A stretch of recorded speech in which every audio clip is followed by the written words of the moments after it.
Bonjour, bienvenue sur le podcast de l'Église évangélique baptiste La Bonne Nouvelle de Dijon. Nous sommes situés aux 5 rues du lycée à Dijon. Vous pouvez trouver des informations sur notre église sur le site internet www.la-bonne-nouvelle.org. Passez une excellente journée ou soirée. Je suis marié depuis presque 2 ans à Émilie, qui n'est malheureusement pas là ce matin. Elle est souffrante, mais elle aurait aimé pouvoir être avec nous et avec vous ce matin.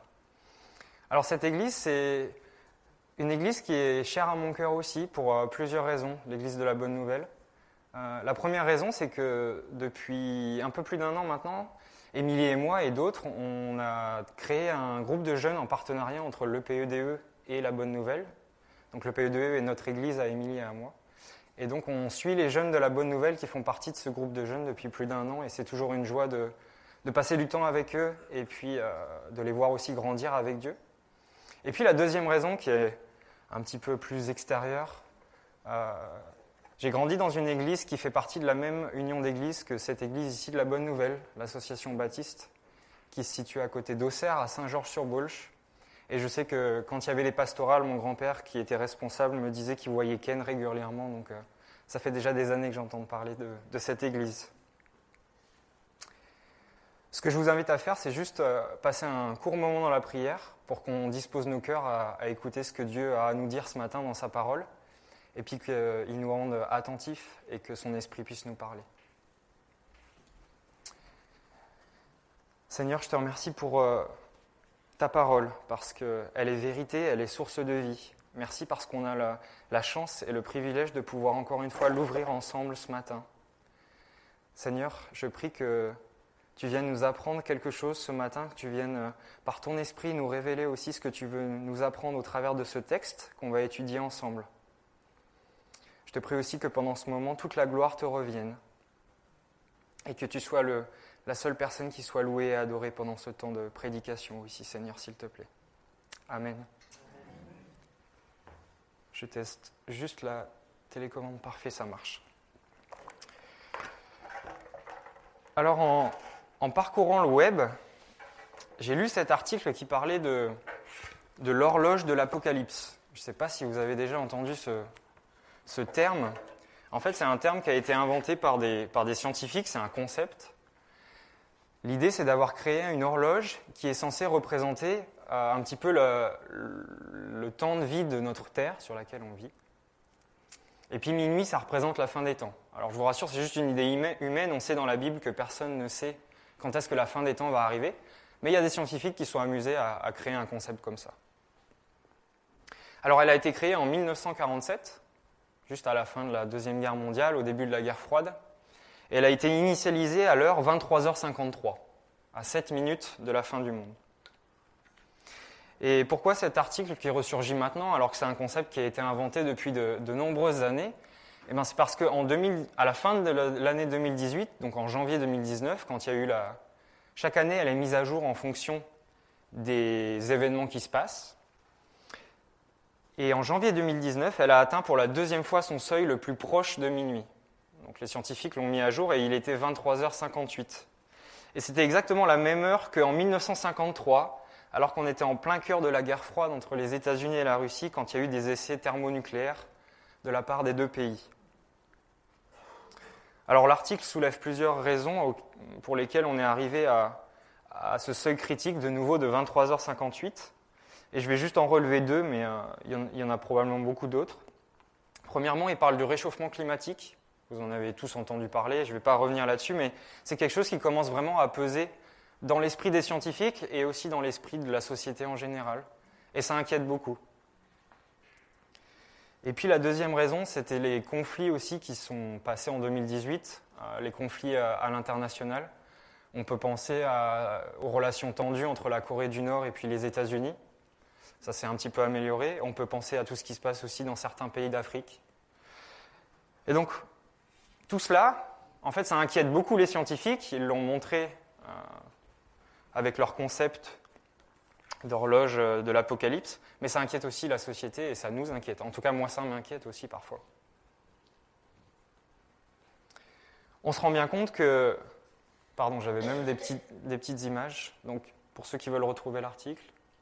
Et puis ça, c'est l'explication des différentes années et à quel point on était près de minuit.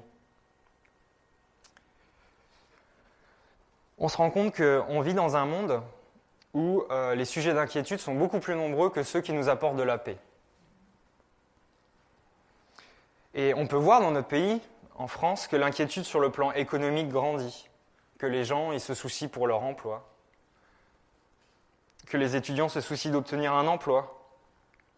On s'inquiète pour notre santé, notre gouvernement, notre futur gouvernement.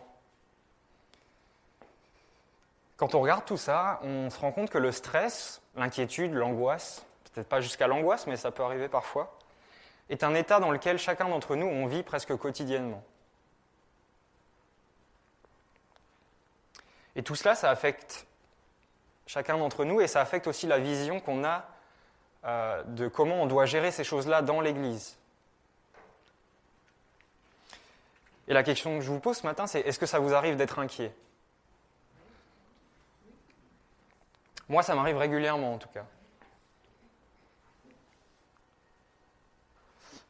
Aujourd'hui, on va voir ensemble que Jésus, il avait déjà à cœur de parler de l'inquiétude au 1er siècle, avec ses disciples, avec les personnes qu'il enseignait. C'était quelque chose qui lui pesait parce qu'il voyait que ça empêchait les gens qui étaient en face de lui de pouvoir se concentrer sur les choses essentielles. Ce qu'on va voir ensemble ce matin, c'est que Jésus nous demande de combattre l'inquiétude. Et pour faire cela, il va nous donner des raisons pour lesquelles on ne doit pas s'inquiéter, des choses auxquelles on peut s'accrocher pour combattre l'inquiétude.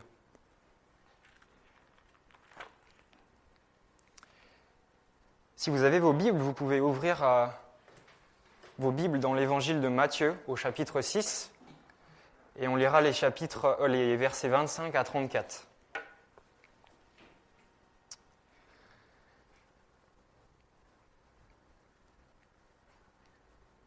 C'est pourquoi je vous dis, ne vous inquiétez pas de ce que vous mangerez et boirez pour vivre, ni de ce dont vous habillerez votre corps. La vie n'est-elle pas plus que la nourriture et le corps plus que le vêtement ? Regardez les oiseaux du ciel. Ils ne sèment pas et ne moissonnent pas. Ils n'amassent rien dans des greniers et votre Père céleste les nourrit. Ne valez-vous pas beaucoup plus qu'eux ? Qui de vous, par ses inquiétudes, peut ajouter un instant à la durée de sa vie ? Et pourquoi vous inquiétez au sujet du vêtement ? Étudiez comment poussent les plus belles fleurs des champs. Elles ne travaillent pas et ne tissent pas. Cependant, je vous dis que Salomon lui-même, dans toute sa gloire, n'a pas eu d'aussi belle tenue que l'une d'elles. Si Dieu habille ainsi l'herbe des champs, qui existe aujourd'hui et qui demain sera jetée au feu, ne le fera-t-il pas bien plus volontiers pour vous, gens de peu de foi ? Ne vous inquiétez donc pas et ne dites pas « Que mangerons-nous ? Que boirons-nous ? Avec quoi nous habillerons-nous » En effet, tout cela, ce sont les membres des autres peuples qui le recherchent. Or, votre Père céleste sait que vous en avez besoin. Recherchez d'abord le royaume et la justice de Dieu, et tout cela vous sera donné en plus. Ne vous inquiétez donc pas du lendemain, car le lendemain prendra soin de lui-même. À chaque jour suffit sa peine.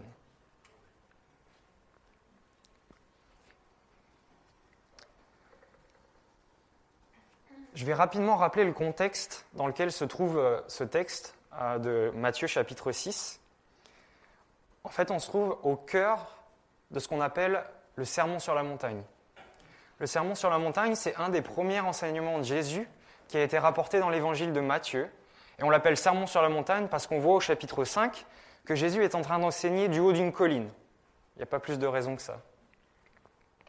Il faut l'imaginer en haut. On nous dit parfois même qu'il est assis, en train d'enseigner à ses disciples et à une foule de gens qui étaient là pour l'écouter. Dans cet enseignement, Jésus va décrire le royaume de Dieu et les valeurs qu'on trouve dans ce royaume. Pour être un peu plus précis, on voit dans le début du chapitre 6 que Jésus, notamment, il parle des motivations avec lesquelles on va faire des choses pour lui. Il parle des motivations qui nous poussent à donner de l'argent. Il parle des motivations qui nous poussent à prier. Et il parle des motivations qui nous poussent à jeûner. Et si vous voulez le résumé de tout ce qu'il y a avant dans ce chapitre, c'est de dire, si vous faites des bonnes choses pour les mauvaises motivations, il vaut mieux ne pas les faire.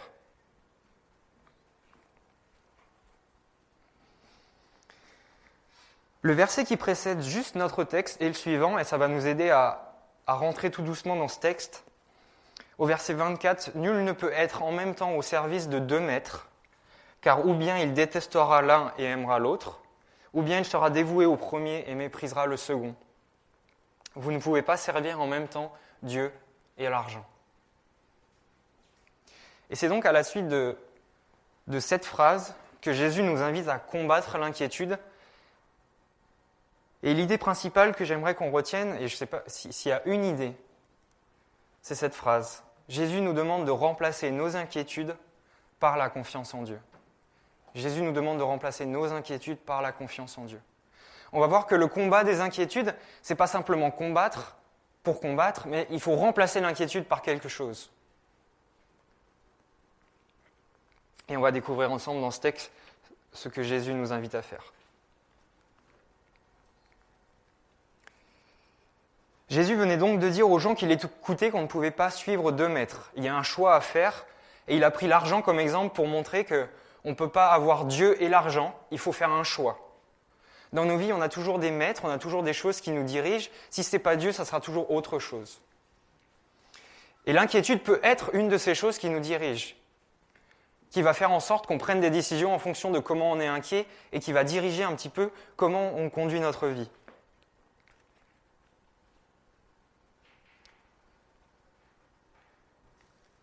Ce qu'il faut se rendre compte, c'est que les gens qui étaient en train d'écouter Jésus, il avait déjà enseigné depuis un certain temps, c'est probablement ce qui se passait dans leur tête. Ils étaient en train de s'inquiéter de certaines choses, et le texte nous dit qu'ils étaient en train de s'inquiéter de ce qu'ils allaient manger et de ce qu'ils allaient porter comme vêtements. Et Jésus, il sait ça, il est omniscient, il connaît toutes choses. Et il va répondre à cette inquiétude. Il va venir les chercher dans ce qui les empêche d'être à l'écoute de ce qu'il est en train de leur dire.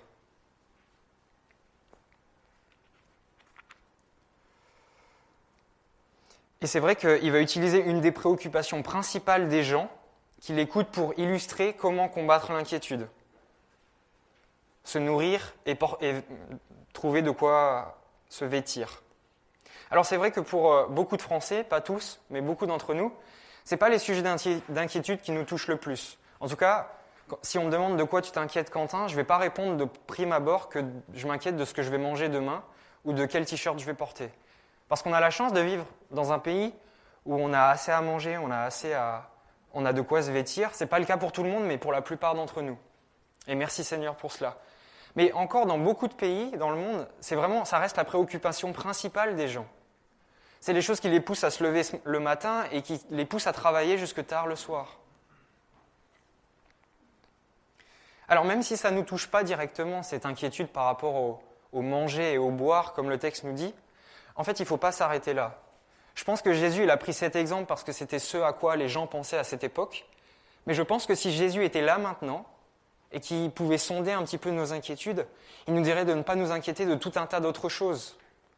De notre emploi, de nos études, de notre retraite, de notre santé et tout ce que vous voulez mettre derrière.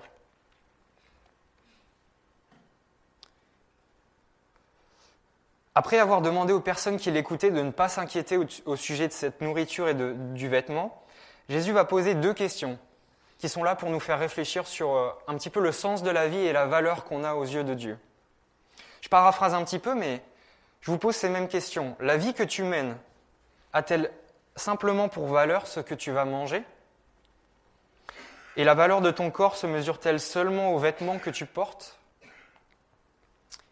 Par ces questions, Jésus n'est pas en train de nier qu'on a besoin de manger et qu'on a besoin de trouver des vêtements pour se vêtir. Mais ce qu'il rappelle, c'est qu'il y a des choses qui sont bien plus importantes que ça. Ce que nous valons ne se mesure pas en succès humain, ou en euros ou en dollars, ou en diplômes qu'on possède, mais ce que nous valons se mesure dans la manière dont Dieu, le Créateur de toutes choses, nous considère. La valeur que nous avons se mesure dans la manière dont Dieu nous regarde, nous considère. Et c'est cette idée que Jésus va développer et illustrer en prenant des exemples qui sont tirés de la nature que Dieu a créée. Je ne sais pas si vous vous rappelez, mais dans le texte, on a les exemples de ces oiseaux.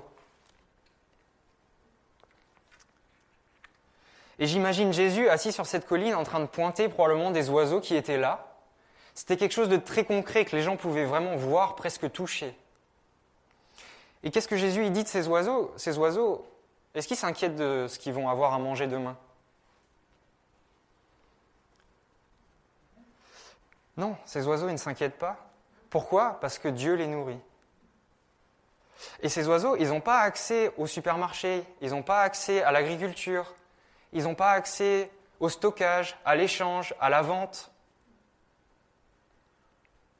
Et malgré tout cela, Jésus dit que notre Père Céleste les nourrit. Ce qu'on voit au travers de cette parole de Jésus, c'est une des caractéristiques de Dieu, qu'on voit à plein d'autres endroits dans la Bible, mais cette caractéristique qui est la suivante, Dieu aime sa création. Et il en prend soin. Il est le protecteur de tout ce qu'il a créé et tout est sous son contrôle.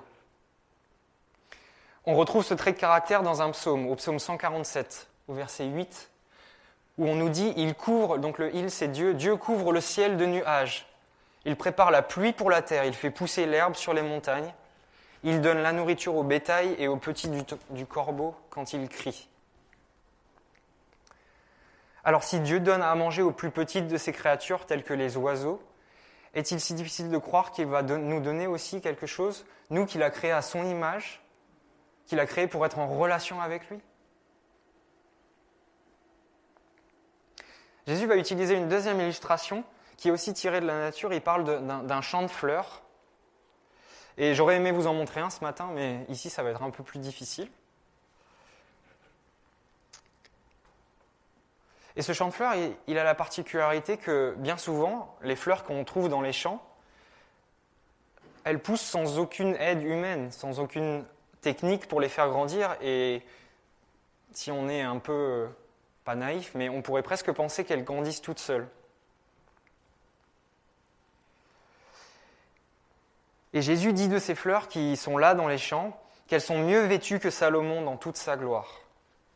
Alors je ne sais pas si vous connaissez l'histoire de Salomon, mais Salomon est le roi d'Israël qui a eu accès au plus de richesses et pratiquement à tous les biens dont il voulait. En relisant son histoire, on trouve à plusieurs reprises que Salomon reçoit en cadeau de l'or.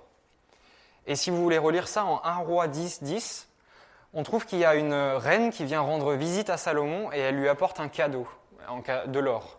Et vous savez, l'unité qui est utilisée pour décrire la quantité d'or qu'elle lui amène, c'est la tonne. Elle lui amène 3,5 tonnes d'or.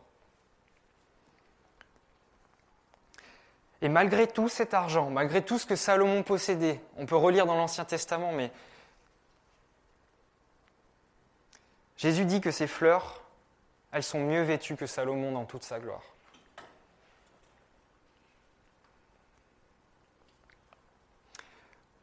En plus de cela, Jésus y fait référence dans le texte, mais ces fleurs, souvent, elles ne servaient qu'à alimenter un feu qui servait pour chauffer le four des pains.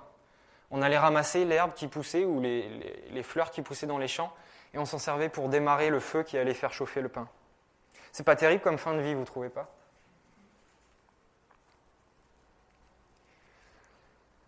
Par ces deux exemples, Jésus montre que Dieu prend soin des êtres les plus insignifiants de sa création. Même ce qui est destiné à alimenter un feu. Alors la question que je me suis posée en regardant le texte, et que je nous pose ce matin, pourquoi ne prendrait-il pas soin de nous ? Forçons-nous, lorsque l'inquiétude arrive, lorsqu'on est inquiet pour quelque chose, pour notre futur, pour une personne en particulier, forçons-nous de nous rappeler que tout est sous le contrôle de Dieu et qu'il prend soin de sa création. Faisons-lui confiance.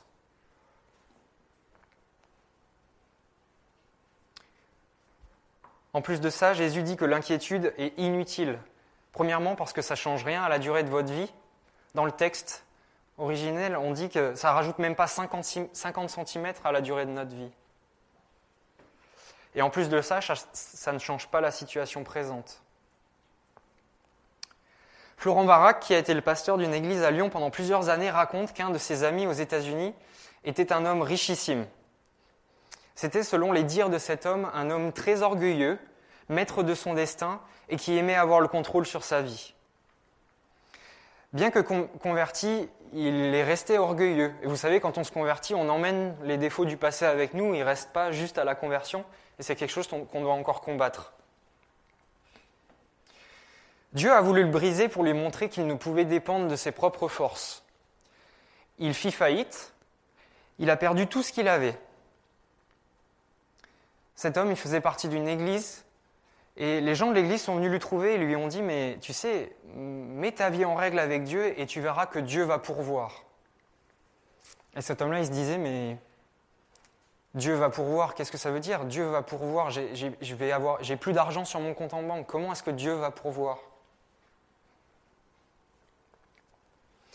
Il arriva bien vite un moment où son compte était vide, il n'avait même plus assez pour nourrir sa famille. Alors il est sorti dehors dans la rue tête baissée. Et il faut l'imaginer en train de marcher comme ça dans la rue tête baissée, en pleurant, en demandant à Dieu de l'aider. Et vous savez, marcher dans la rue avec les têtes baissées, ça peut être une très bonne idée parfois. Parce que des fois on se rend compte qu'il y a des billets par terre. Et cet homme-là, il a trouvé un billet. Il a trouvé un billet qui l'a aidé à nourrir sa famille pendant 1 ou 2 jours. Et puis, 2 jours après, il est ressorti, il a retrouvé un autre billet. Et ce miracle s'est répété et répété. Jusqu'à ce qu'il réalise que c'était Dieu qui prenait soin de lui. Alors pour la fin de l'histoire, on pourra dire tout est bien qui finit bien. Il a repris un travail, recommencé à zéro. Et Dieu l'a rétabli dans une situation identique à celle d'avant. Mais ce qui est important dans cette histoire, est-ce qu'on croit que Dieu peut faire des choses comme ça ? Est-ce qu'on croit que Dieu peut intervenir quand on en a besoin ? Et c'est ça dont on doit se rappeler quand l'inquiétude vient. Rappelons-nous que Dieu agit. Et qu'il a déjà agi dans nos vies et qu'il agit aussi dans la vie des autres. Pour résumer rapidement cette première partie, Dieu, le créateur de toutes choses, se soucie de nous. Et nous avons de la valeur à ses yeux. Vous avez beaucoup de valeur aux yeux de Dieu. Vous êtes une créature formidable aux yeux de Dieu. Rappelez-vous de cela. Chérissez-le, tenez-le dans votre main. Mais malheureusement, parfois, et je le remarque dans ma propre vie, on a une foi qui est bien petite. Et c'est ce que Jésus dit ici dans le texte. Il utilise cette expression « Ah, votre foi est bien petite ». Cette parole, elle n'est pas anodine, elle est marquée d'importance et elle est utilisée à 4 autres reprises dans l'évangile de Matthieu. Lorsque les disciples sont dans la barque et qu'une tempête survient, quand Pierre veut rejoindre Jésus qui marche sur l'eau et qu'il commence à s'enfoncer parce qu'il a commencé à douter, lorsque les disciples ne comprennent pas l'enseignement sur le levain des pharisiens, et puis lorsqu'un enfant n'a pas été guéri suite au manque de confiance des apôtres. Et vous voyez, à chaque fois que Jésus utilise cette expression « Ah, votre foi est bien petite », ça marque un manque de confiance de la part des personnes qui étaient là envers Dieu. En lisant ce texte, je pense que chacun d'entre nous sommes placés devant ce constat. Notre foi, elle est bien petite. En tout cas, moi, c'est ce que je ressens. Alors, une des choses qu'on peut faire et que je nous encourage à faire, demandez à Dieu de vous donner de la foi. Demandez à Dieu de vous donner de la confiance en lui, même quand les choses sont difficiles. Je veux apprendre à faire confiance à Dieu, même dans les plus petits détails, comme les plus grandes choses de ma vie. Jésus ne s'arrête pas là et il va donner une deuxième raison pour laquelle on ne doit pas s'inquiéter. Il va nous rappeler que Dieu est notre Père. Au verset 31 de Matthieu chapitre 6, « Ne vous inquiétez donc pas et ne dites pas que mangerons-nous, que boirons-nous, avec quoi nous habillerons-nous. En effet, tout cela, ce sont les membres des autres peuples qui le recherchent. Or, votre Père céleste sait que vous en avez besoin. » Pour la deuxième fois, Jésus répète à ses disciples et aux gens qui l'écoutaient de ne pas s'inquiéter au sujet de la nourriture et du vêtement. Comme je l'ai déjà dit, et gardez-le en tête, Je suis persuadé que Jésus trouverait tout un tas de choses pour lesquelles il nous dirait de ne pas nous inquiéter aujourd'hui, si ce n'est pas la nourriture et le vêtement. Jésus nous dit que les gens des autres peuples, ceux qui ne connaissent pas Dieu, se préoccupent justement de ces choses-là, des biens matériels, on pourrait résumer. Et en fait, quand on y réfléchit, c'est une réaction assez logique. Si on n'a pas Dieu dans notre vie, et qu'on n'a pas l'espérance d'une vie après la mort, la seule chose qui compte, c'est ce qu'on a maintenant. Et les gens, ils passent leur vie à essayer d'avoir des choses qui vont leur permettre d'acquérir des choses maintenant parce qu'ils pensent qu'il n'y a plus rien après.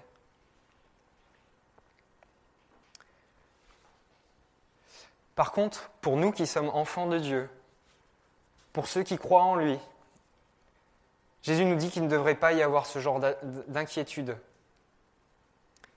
Jésus nous rassure en nous disant que notre Père céleste sait que l'on a besoin de toutes ces choses. Et la raison qui doit nous pousser à ne pas nous inquiéter, c'est l'amour que Dieu il a pour nous. En effet, dans ces versets, on présente Dieu comme notre Père céleste. On a vu avant Dieu comme créateur, il prend soin de sa création. Et maintenant, Jésus nous présente Dieu comme un Père, comme quelqu'un qui prend soin de nous, qui nous aime. Et c'est ce que j'ai écrit ici, mais cette relation d'enfant à père avec Dieu, c'est le socle, c'est la base de tout le combat contre l'inquiétude. C'est-à-dire que le jour où on est inquiet, la première chose qu'on doit faire, c'est qu'on doit se rappeler que Dieu est notre Père.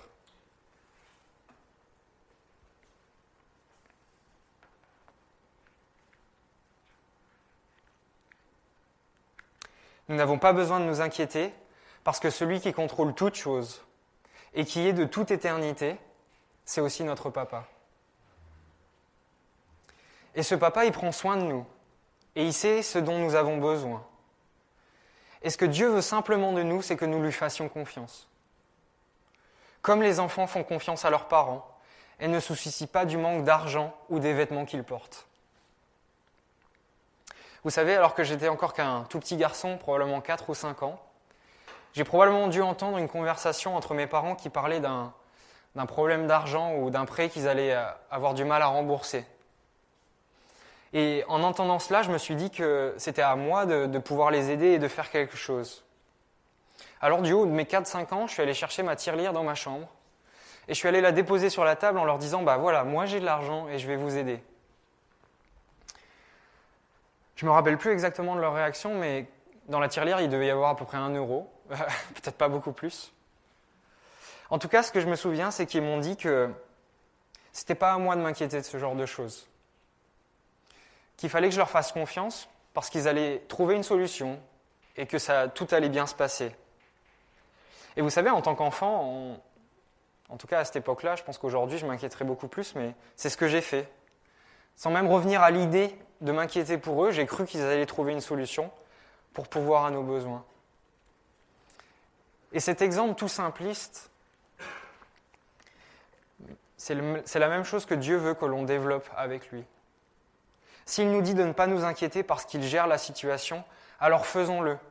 Et ce n'est pas parce qu'on va apporter 1 euro sur la table que ça va changer quelque chose. Si nous sentons le besoin de lui remettre ces inquiétudes parce qu'elles sont là et qu'il faut les gérer, alors prions. Mais travaillons notre confiance en lui, après tout, il est notre Père céleste. On a donc vu déjà 2 caractéristiques de Dieu qui nous aident à lutter contre l'inquiétude. Le fait que Dieu est le créateur de toutes choses et qu'il prend soin de sa création, et le fait que Dieu est notre Père et qu'il nous aime comme un père qui aime ses enfants.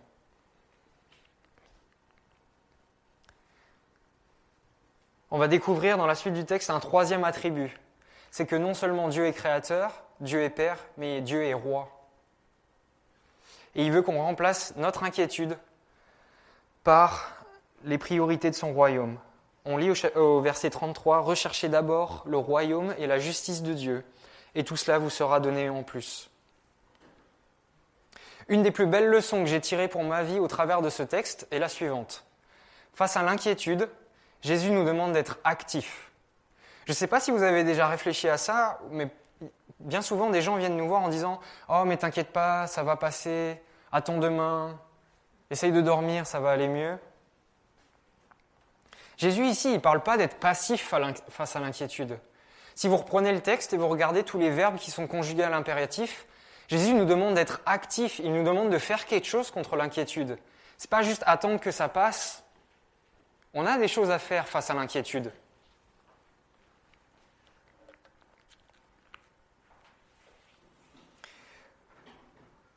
Pour combattre l'inquiétude, il faut une stratégie. Il faut comprendre comment l'ennemi marche, comment l'inquiétude fonctionne.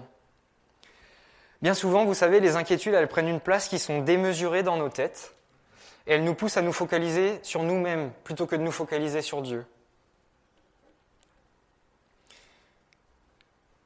Jésus propose de contrer cela en plaçant nos regards et nos pensées vers Dieu et ce qui est juste pour Dieu. C'est ce que le verset 33 nous dit. On le connaît par cœur, ce verset. L'idée, c'est qu'il doit y avoir un véritable transfert entre mon inquiétude, ce que je ressens aujourd'hui, ce que je pense à propos de ma situation, et l'objectif qui est bien plus grand, bien plus haut, le royaume de Dieu. Je dois réussir à faire ce transfert entre ne plus regarder mon nombril et regarder à Dieu. Et c'est quelque chose qui est très difficile à faire, mais c'est ce que Jésus nous demande de faire. Et la question peut-être que vous vous posez, mais concrètement, ça veut dire quoi de faire du royaume de Dieu et de ce qui est juste à ses yeux notre préoccupation première ? Je paraphrase le verset 33. Qu'est-ce que ça veut dire de rechercher le royaume de Dieu ?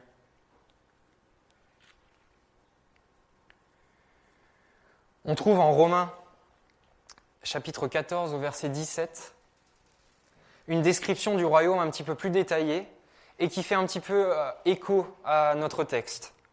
On lit au verset 7 que dans le royaume de Dieu, ce n'est pas le manger et le boire qui importent, mais une vie juste, la paix et la joie que produit l'Esprit Saint. Qu'est-ce qu'il veut dire ce verset ? Il veut dire que ce qui est important pour Dieu, qu'est-ce que ça veut dire rechercher le royaume de Dieu ? Rechercher le royaume de Dieu, ça veut dire rechercher une vie juste, rechercher la paix et rechercher la joie que produit l'Esprit Saint. On doit placer nos priorités là où sont les priorités de Dieu. Et quelle est la priorité de Dieu ? On l'a chanté ensemble tout à l'heure, c'est qu'il veut qu'on soit saint comme lui, il est saint. C'est ça notre priorité.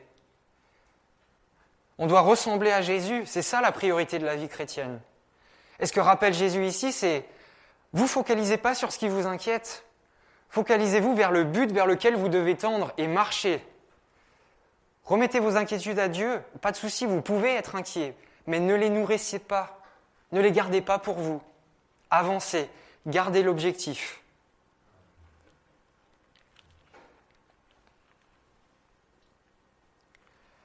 Ce qui est encore plus beau à ce moment-là de l'enseignement de Jésus, et Jésus est le parfait enseignant, mais c'est qu'il a déjà passé pas mal de temps, si vous reprenez les chapitres avant dans l'évangile de Matthieu, à décrire ce que c'était le royaume de Dieu.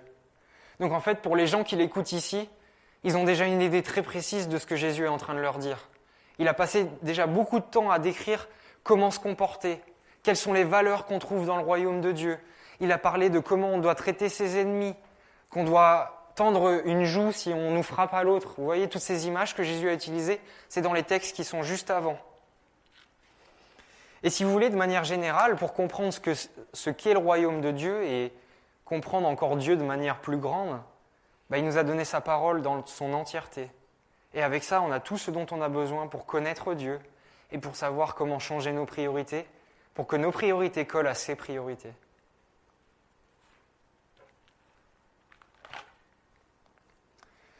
Vous savez, ce verset, c'est le verset que ma femme, Émilie et moi, on avait choisi lorsqu'on préparait notre mariage. On l'avait choisi parce que lorsque nous étions fiancés, on a eu des temps difficiles avec la préparation du mariage, qui s'est faite à distance parce qu'elle était aux États-Unis et moi j'étais en France et je finissais mon master. Et il y avait à ce moment-là dans nos vies, à tous les deux, beaucoup de points d'interrogation sur notre futur. Je devais trouver un travail après le master. Elle devait faire les démarches pour pouvoir venir habiter ici en France. Elle allait aussi créer sa propre entreprise. Et tout ça s'est passé en même temps et j'avais mes examens de fin de master. Et vous pouvez imaginer que pour nous, ça a été une période très difficile. En discutant un jour, on s'était dit qu'on avait l'impression de marcher dans un brouillard épais et qu'on voyait juste au jour le jour et qu'il était impossible de prévoir plus que ça.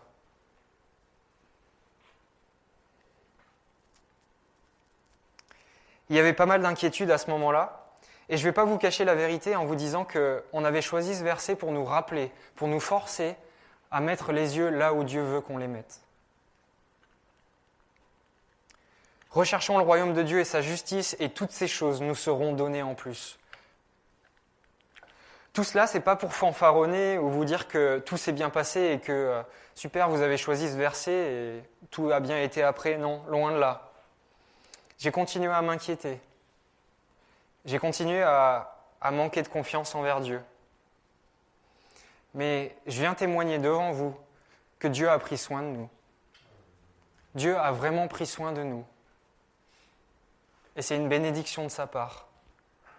Mais ce verset nous rappelle qu'on doit se focaliser sur son royaume, sur ce qui est important pour lui, sur notre sanctification, sur l'Église, et que les inquiétudes au sujet des biens matériels, de l'argent, de la nourriture, il s'en occupe. Focalisons-nous sur ce qu'on doit faire. Lui, il s'occupe du reste.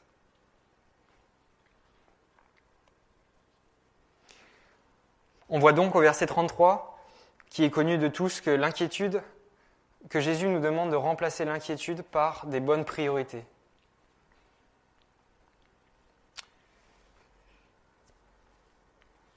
Et enfin, au verset 34, « Ne vous inquiétez donc pas du lendemain, car le lendemain prendra soin de lui-même, à chaque jour suffit sa peine. » Dans ce dernier verset du chapitre 6, Jésus appuie sur un autre piège qui est lié aux inquiétudes, c'est le souci de ce qui se passera dans le futur. On en a déjà un peu parlé, mais c'est sûrement ce genre d'inquiétude-là qui, moi, me touche le plus, personnellement. Je ne sais pas si c'est la même chose pour vous.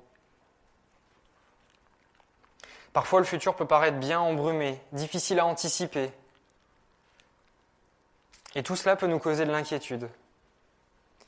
Mais Jésus répond à cela que nous ne devrions pas nous inquiéter de demain, mais plutôt accomplir ce qu'on a à faire aujourd'hui. Ça ne veut pas dire qu'on ne doit pas anticiper ou préparer le futur. Ça ne veut pas dire que je ne dois pas faire des études pour préparer le futur métier que j'aurai envie d'exercer. Ça ne veut pas dire que je ne peux pas mettre de l'argent de côté pour éventuellement acheter une maison plus tard ou un appartement.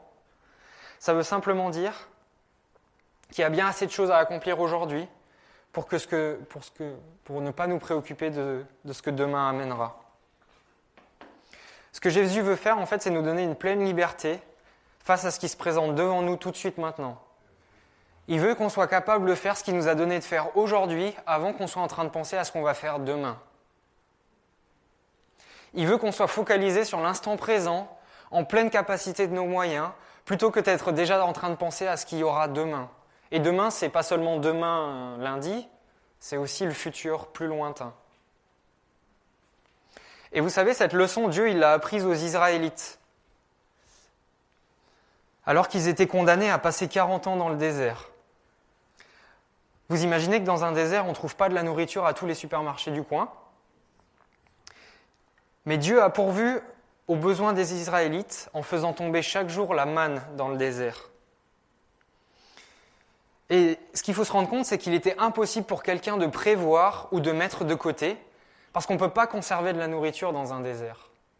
Même si Dieu donnait plus un jour, il était impossible de la conserver. Et donc, qu'est-ce que les Israélites étaient obligés de faire ? Faire confiance à Dieu, que chaque jour, il allait faire tomber ce dont ils allaient avoir besoin pour manger. Vous vous imaginez ? C'est comme si demain, vous ne saviez pas si vous allez pouvoir avoir assez à manger et que vous deviez avoir confiance que Dieu, il fasse quelque chose pour que vous ayez assez à manger. Peut-être que ça vous est déjà arrivé dans votre vie. Mais les Israélites, ils étaient confrontés à ça pendant 40 ans dans le désert. Ils devaient faire confiance à Dieu au jour le jour. C'est un petit peu ce que Jésus nous demande ici dans ce texte. Jésus veut nous décharger de ses inquiétudes pour demain, qui parfois nous empêchent de vivre pleinement ce que l'on vit dans le présent. Combien de fois dans ma vie, j'étais en train de penser à la chose que j'allais devoir faire, alors que j'étais en train d'en faire une autre.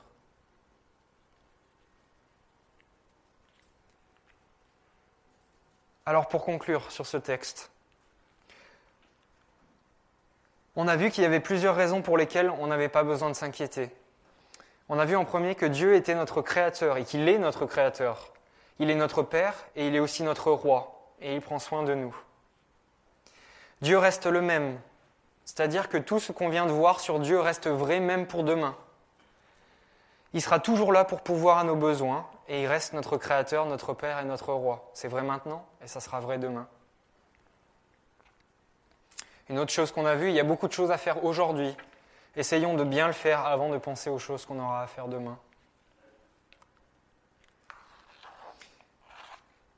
Et puis, une des inquiétudes qui reste, pour certains, une des plus grandes sources d'inquiétude, c'est de savoir ce qui va se passer après la mort. Est-ce que c'est la fin de toute chose ? Tant que cette question n'est pas réglée dans ta vie, le combat contre l'inquiétude sera quelque chose de très compliqué. La Bible nous dit que le futur de ceux qui appartiennent au royaume de Dieu, il est déjà scellé. Il n'y a plus besoin de s'en inquiéter.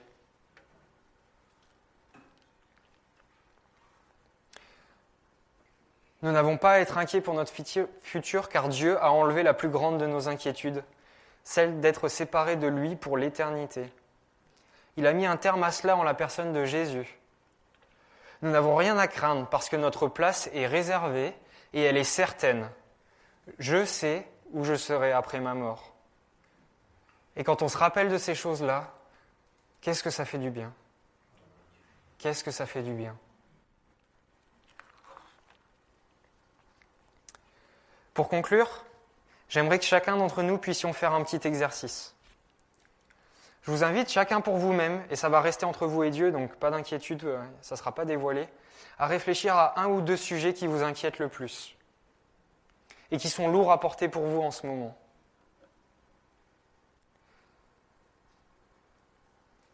Si vous êtes comme moi, ça vous a pris à peu près 5 millisecondes de trouver un sujet. Ce que je nous demande de faire, c'est qu'à partir de cela, on va réfléchir à un attribut de Dieu, à quelque chose qui caractérise Dieu, qui vient répondre à cette inquiétude. Je vous donne un exemple. Pour moi, au début, je vous ai dit que j'étais en train de faire une thèse. Une thèse, c'est un travail important et parfois, je me vois pris d'inquiétude à savoir si je vais être capable de remplir ce métier qu'on attend de moi, de remplir ce devoir et ce diplôme qu'on attend de moi. Et face à cette inquiétude, qu'est-ce que je peux mettre en avant ? Eh bien, je peux mettre en avant que je connais Dieu, le Dieu qui a créé toutes les lois de la terre. Je connais le Dieu qui a créé le fonctionnement des mathématiques que je suis en train d'étudier et d'essayer de découvrir, et lui, il connaît toutes choses. Et vous savez quoi ? Je peux lui demander de m'aider. Ça ne veut pas dire qu'il va me donner toutes les réponses juste comme ça, mais ça veut dire qu'il va être là pour me soutenir. Un autre exemple, si vous êtes inquiet pour un membre de votre famille, un ami, vos enfants, vos petits-enfants, ce qu'on peut mettre en parallèle vis-à-vis de Dieu, c'est que Dieu considère chaque être humain, peu importe où il en est dans sa relation avec lui.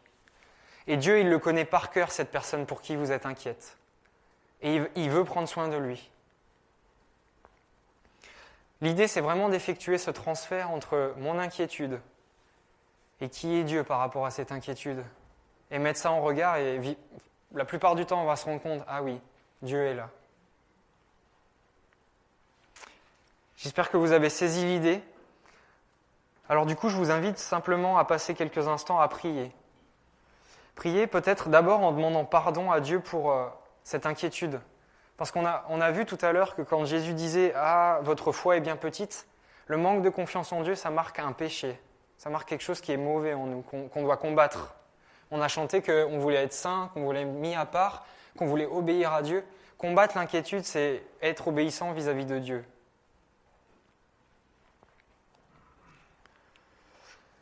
Je vous invite à prier en lui faisant part de ce qui vous rend inquiet.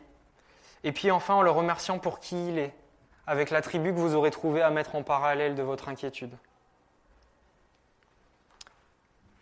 Je vous propose de faire cela pendant les 2-3 prochaines minutes.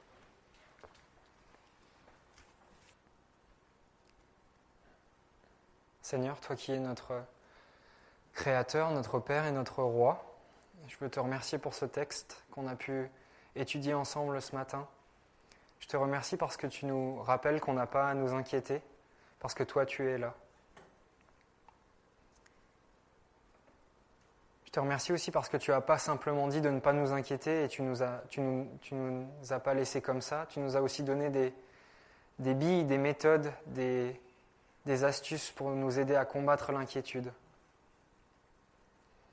Je te prie Seigneur pour chacun d'entre nous ici, pour tous les sujets qui nous inquiètent, Seigneur, qui nous stressent, qui nous angoissent parfois. Je prie qu'on puisse venir les déposer au pied de ta croix, afin que toi, tu prennes en charge ce dont nous sommes inquiets, Seigneur. Je prie, Seigneur, qu'on puisse placer nos priorités au bon endroit, qu'on puisse travailler pour toi, te servir et t'obéir, Seigneur, et que nos inquiétudes, elles ne nous empêchent pas de regarder à toi et de pouvoir aussi être disponibles pour les autres. Je prie, Seigneur, pour la fin de ce temps de culte, et je prie que tu sois honoré et que tu continues à nous parler au travers de ta parole toute la semaine à venir, Seigneur, s'il te plaît. Amen.